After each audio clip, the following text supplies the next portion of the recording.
ഞാൻ കൊടുത്തുവെന്നോർത്ത് എന്റെ റിലേറ്റീവ്സ് പോലും എന്റെ കുടുംബം പോലും എന്നോട് എതിർത്തിരിക്കുകയാണ്. എന്തിനു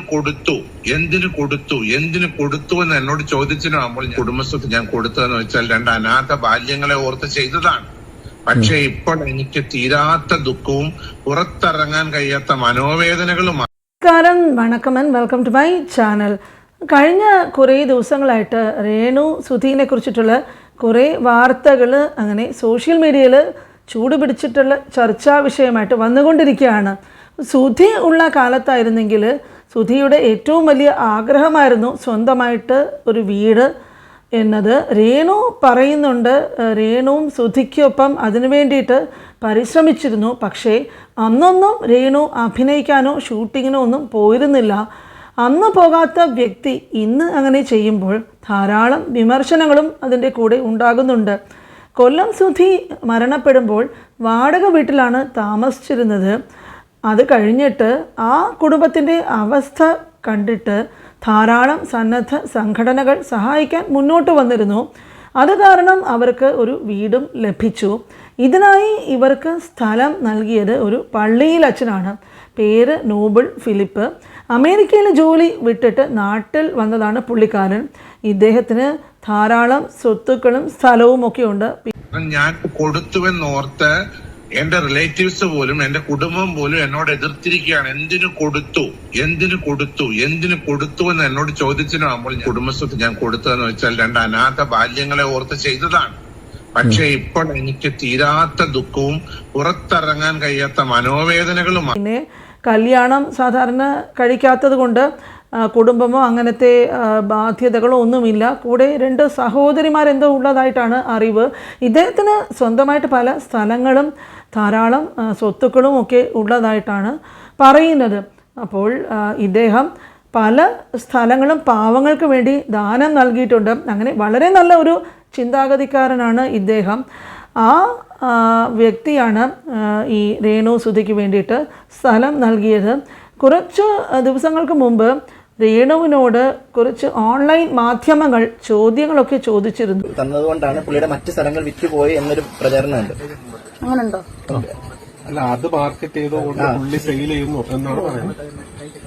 അങ്ങനെ ഇപ്പൊ സുധിച്ചേട്ടന് സ്ഥലം കൊടുത്തെന്ന് പറഞ്ഞാൽ മാർക്കറ്റിംഗ് ചെയ്ത് ഇഷ്ടമുള്ളവരല്ലേ സ്ഥലം മേടിക്കത്തുള്ളൂ. ഇപ്പൊ സുധിച്ചേട്ടൻ അവിടെ സ്ഥലം കൊടുത്തെന്ന് പറഞ്ഞാൽ അവരാരും വന്ന് മേടിക്കുന്നൊന്നും എനിക്ക് തോന്നുന്നില്ല. അവർക്ക് ഇഷ്ടപ്പെട്ടോണ്ട് അവര് വില പറഞ്ഞു. ഞാൻ എവിടെയും സ്റ്റേജ് ഷോസോ ഒന്നും ഞാൻ നേരിട്ട് കണ്ടിട്ടുള്ള ഒരാളല്ല. മറിച്ച് അദ്ദേഹത്തിന്റെ കലയെപ്പറ്റി അദ്ദേഹം മരിച്ചു കഴിഞ്ഞിട്ടാണ് എന്നോട് പലരും പറയുകയും അങ്ങനെ ഞാൻ യൂട്യൂബുകൾ കാണുകയും ഒക്കെ ചെയ്ത അദ്ദേഹത്തിനെ പറ്റി എൻക്വയറി ചെയ്തപ്പോ എനിക്ക് കുറെ സോഷ്യൽ മീഡിയ പ്രവർത്തകരായിട്ടുള്ള മാധ്യമ സുഹൃത്തുക്കളെ എനിക്ക് ധാരാളമായിട്ടുണ്ട്. അവരാണ് ഇദ്ദേഹത്തെ പറ്റി എന്നോട് പറഞ്ഞു, ഇദ്ദേഹം ഒരു കലാകാരനായിരുന്നു, എന്നാൽ സാമ്പത്തികമായിട്ട് വളരെ ബുദ്ധിമുട്ട് അനുഭവിക്കുകയും സ്വന്തമായിട്ടൊരു വീടില്ലാത്ത, ഒരു സെന്റ് വസ്തുവില്ലാത്ത ഒരു മനുഷ്യനാണ്. അദ്ദേഹത്തിന്റെ കുഞ്ഞുങ്ങള് ഈ മരണത്തോടുകൂടി അനാഥമായി പോകുന്ന ഒരു അനുഭവം ഉണ്ട് എന്ന് പറഞ്ഞപ്പോൾ എന്റെ കുടുംബസ്വത്തിൽ നിന്നാണ് ഏറ്റവും മനോഹരമായിട്ടുള്ള, ഏറ്റവും വിലപിടിപ്പുള്ളതായിട്ടുള്ള ഒരു സെന്റിന് ഇന്നത്തെ വില അനുസരിച്ച് 4 ലക്ഷം രൂപ വില മതിക്കുന്ന 7 സെന്റ് സ്ഥലം 2 കുഞ്ഞുങ്ങളുടെ പേരിലായിട്ട് ഞാൻ എഴുതി നൽകുവാനിടയായത്. അതിന് കാരണക്കാരായിട്ടുള്ളതെന്ന് പറഞ്ഞു കഴിഞ്ഞാൽ ബഹുമാനപ്പെട്ട ആർ ശ്രീകണ്ഠൻ നായർ എന്ന് പറയുന്ന ഒരു മാധ്യമ പ്രവർത്തകനും അതേപോലെ തന്നെ എന്റെ ഒരു അടുത്ത സുഹൃത്ത് രാഹുൽ ഇരുമ്പുകുഴി എന്ന് പറയുന്ന ഒരു മാധ്യമ സുഹൃത്തും കൂടെയാണ് എന്നോട് റിക്വസ്റ്റ് ചെയ്ത് ആ ശ്രീകണ്ഠൻ നായർ എന്ന് പറയുന്ന ഒരു കേരളം ലോകം അറിയുന്ന, മലയാളികൾ അറിയുന്ന ഒരു വലിയ മാധ്യമ പ്രവർത്തകൻ എന്നോട് പറഞ്ഞു, ഏറ്റവും നല്ല ഒരു പ്ലോട്ട് ഈ കുഞ്ഞുങ്ങൾക്കായിട്ട് നൽകുകയാണെങ്കിൽ അത് വളരെ നല്ലതായിരിക്കുമെന്ന് റിക്വസ്റ്റ് ചെയ്തതിന്റെ ആ റിക്വസ്റ്റിനെ റെസ്പെക്ട് ചെയ്തിട്ടാണ് ഞാൻ ഒരു 7 സെന്റ് സ്ഥലം ഇന്ത്യയിലെ ഒരു വ്യക്തി ചോദ്യം ചെയ്യുകയുണ്ടായി. നിങ്ങളെ മെയിൻ ലൈനിൽ നിൽക്കുന്ന അല്ലെങ്കിൽ ലൈം ലൈനിൽ നിൽക്കുന്ന നിങ്ങളെ മുൻനിർത്തിക്കൊണ്ട് ആ പുരോഹിതൻ ഈ വസ്തുക്കൾ വിറ്റു, അദ്ദേഹം നിങ്ങളെ വെച്ച് കച്ചവടം നടത്തി കാശുണ്ടാക്കി എന്നൊക്കെ. എത്ര അർത്ഥശൂന്യമായ സംസാരമാണ് ആ സോഷ്യൽ മീഡിയ പ്രവർത്തകൻ ഈ സ്ത്രീയോട് ചോദ്യം ചോദിക്കുന്നു. പക്ഷെ അവരതിന് തക്കതായ ഉത്തരം കൊടുക്കുന്നുണ്ട്. എനിക്ക് അങ്ങനെ തോന്നുന്നില്ല. വസ്തു വാങ്ങാൻ ഒരാൾ വന്നു കഴിഞ്ഞാൽ പണം ഉണ്ടെങ്കിൽ വസ്തു ഇഷ്ടപ്പെട്ടു കഴിഞ്ഞാൽ അത് വാങ്ങുക എന്നുള്ളതല്ലാതെ ഈ കുടുംബത്തിന്റെ പേര് പറഞ്ഞ് എന്നോട് ആരും വസ്തു വാങ്ങാൻ ഇവിടെ വരാറില്ല. അപ്പൊ ഇത്യാദി പല കാര്യങ്ങള് എന്നെ മനോവേദനപ്പെടുത്തിക്കൊണ്ട് ഇത് കൊടുത്തതിന് ശേഷം എനിക്ക് യാതൊരു അഡ്വാൻറ്റേജും ഉണ്ടായിട്ടില്ല. എനിക്ക് ഡിസഡ്വാൻറ്റേജ് അല്ലാതെ ഒരു അഡ്വാൻറ്റേജും ഇല്ല. ഈ കോള് റെക്കോർഡ് ചെയ്യണം. കാരണം ഞാൻ കൊടുത്തുവെന്നോർത്ത് എന്റെ റിലേറ്റീവ്സ് പോലും എന്റെ കുടുംബം പോലും എന്നോട് എതിർത്തിരിക്കുകയാണ്. എന്തിനു കൊടുത്തു എന്ന് എന്നോട് ചോദിച്ചിട്ടാകുമ്പോൾ ഞാൻ എന്റെ പേഴ്സണൽ എനിക്ക് അവകാശപ്പെട്ട എന്റെ പേരിൽ സർവ്വ സ്വാതന്ത്ര്യമായി ഞാൻ ഉപയോഗിക്കുന്ന ഈ കുടുംബസ്വത്ത് ഞാൻ കൊടുത്തതെന്ന് വെച്ചാൽ 2 അനാഥ ബാല്യങ്ങളെ ഓർത്ത് ചെയ്തതാണ്. പക്ഷെ ഇപ്പോൾ എനിക്ക് തീരാത്ത ദുഃഖവും പുറത്തിറങ്ങാൻ കഴിയാത്ത മനോവേദനകളുമാണ് പല വ്യക്തികളിൽ നിന്നുണ്ട്. ആ വീഡിയോ കണ്ടപ്പോഴാണ് ഇങ്ങനെ ഒരു കാര്യം ഇവിടെ ഷെയർ ചെയ്യണമെന്ന് എനിക്ക് തോന്നിയത്. പക്ഷെ അതിനു മുമ്പ് അന്ന് എന്ത് ചോദ്യങ്ങളാണ് ചോദിച്ചത്, അതിന് എന്താണ് രേണു മറുപടി നൽകിയത് എന്ന് ഉള്ള വീഡിയോയുടെ ഭാഗങ്ങൾ കേട്ടിട്ട് തിരിച്ചു വരാം.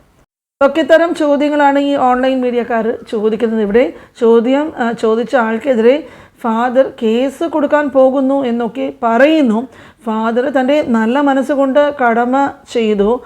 അത് ഒരുപാട് നല്ല കാര്യങ്ങൾ ചെയ്ത് ജീവിക്കുന്ന ഒരു വ്യക്തി എന്ന നിലയ്ക്കാണ് ഫാദർ ഇത് ചെയ്തത്.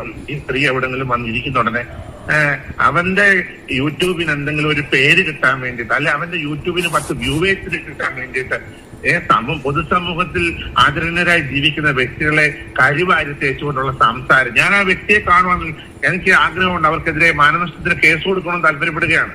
നിയമപരമായി മുന്നോട്ട് പോകണമെന്ന് താല്പര്യപ്പെടുന്നുണ്ട്. കാരണം ഇങ്ങനെയുള്ള ഇനി ഈ കേരളത്തിൽ ആരെങ്കിലും ഒരു പാവങ്ങളെ സഹായിക്കാൻ ചെറുപ്പക്കാർ ഇങ്ങനെ മുൻപോട്ട് വരുമോ? ഇനി ആരെങ്കിലും ഇങ്ങനെയുള്ള നിരാശപ്പെടുത്തുന്ന പ്രവർത്തനം ഉണ്ടായത്? പക്ഷേ ഈ ഒരു സംഭവത്തോടെ അദ്ദേഹം ഒരുപാട് വിഷമിക്കുന്നുണ്ട്. കാരണം തീർച്ചയായും അർഹത ഉള്ളവർക്ക് സഹായം ചെയ്യുന്നത് വളരെ വലിയ മനസ്സുള്ളവർക്കേ സാധിക്കുകയുള്ളൂ. അതൊരു പുണ്യമായിട്ടുള്ളൊരു പ്രവൃത്തിയുമാണ്. പക്ഷേ ഇത് സഹായം ലഭിച്ച വ്യക്തി രേണു എന്നുള്ള നിലയ്ക്ക് ഇപ്പോൾ ധാരാളം ആളുകൾ ഈ രേണുവിൻ്റെ റീൽസും ഓരോരോ കാര്യങ്ങളുമൊക്കെ കണ്ടതിന് ശേഷം വിമർശനങ്ങളും നെഗറ്റീവ് കമൻസും ഒക്കെ ഒരുപാട് പറയുന്നുണ്ട്. പിന്നെ പൊതുജനങ്ങളാകട്ടെ അവർക്ക് അവരുടെ സ്വാതന്ത്ര്യമാണ്, അവർ പല അഭിപ്രായങ്ങളും പറയും. വേറൊരു വിഭാഗം ഇതിനെതിരെ ശക്തമായി പ്രതികരിച്ചിരുന്നു. കാരണം എത്രയോ അർഹതപ്പെട്ട പാവപ്പെട്ടവരുമായിട്ടുള്ള വിധവകളും ജോലിക്ക് പോകാൻ യാതൊരു നിവൃത്തിയുമില്ലാതെ ജീവിക്കുന്നവരും അങ്ങനെ ഉള്ളവർക്കൊന്നും കൊടുക്കാതെ എന്തുകൊണ്ടാണ് ഇത് രേണുവിന് വേണ്ടിയിട്ട് ഇങ്ങനെ ഒരു സഹായം ഇദ്ദേഹം ചെയ്തത് എന്നുള്ളതാണ് ധാരാളം പേര് ചോദിക്കുന്നത്. പിന്നെ ഒരുപാട് പേർക്ക് കേരളത്തിൽ സ്ത്രീകൾ തന്നെ ജോലിയുമില്ല, അവർക്ക് വരുമാനവുമില്ല, സ്വന്തമായിട്ട് കയറി കിടക്കാൻ ഒരു സ്ഥലവുമില്ല. അങ്ങനെ കഷ്ടപ്പെടുന്നവർ ഒരുപാട് പേരുള്ളപ്പോൾ എന്തുകൊണ്ട് ഫാദറിന് അവരെ സഹായിച്ചുകൂടാ എന്നും പറയുന്നവരും കുറവല്ല.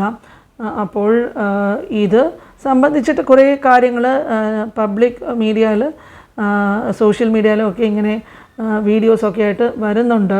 വേറൊരു വിഭാഗം ആളുകൾ രേണുവിനെ സപ്പോർട്ടും ചെയ്യുന്നുണ്ട്. രേണുവിന് അറിയാവുന്ന ഒരു അഭിനയം മാത്രമാണ്.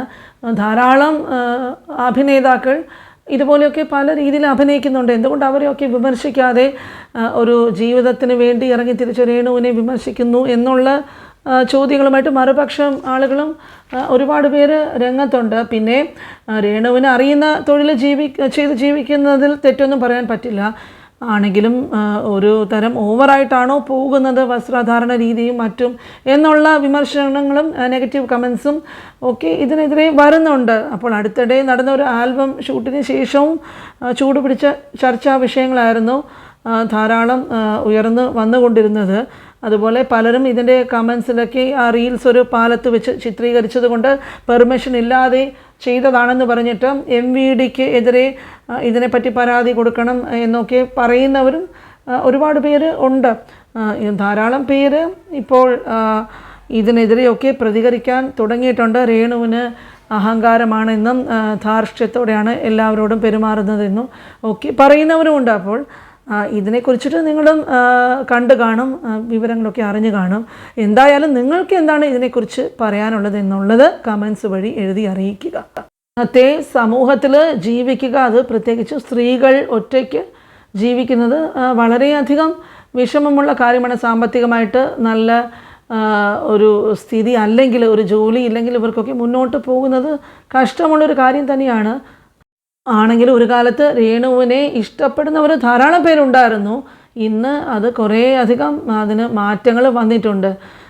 എന്ത് തന്നെ ആയാലും കുറച്ച് ഓവർ അല്ലാതെ ന്യായമായിട്ടുള്ള രീതിയിൽ ചെയ്യാമെന്നുള്ള അഭിപ്രായമാണ് പലർക്കും. അപ്പോൾ വീഡിയോ കണ്ടിട്ട് മറക്കാതെ ചാനൽ സബ്സ്ക്രൈബ് ചെയ്യുക. വീഡിയോയുമായിട്ട് വരുന്നത് വരെ താങ്ക്സ് ഫോർ വാച്ചിങ്.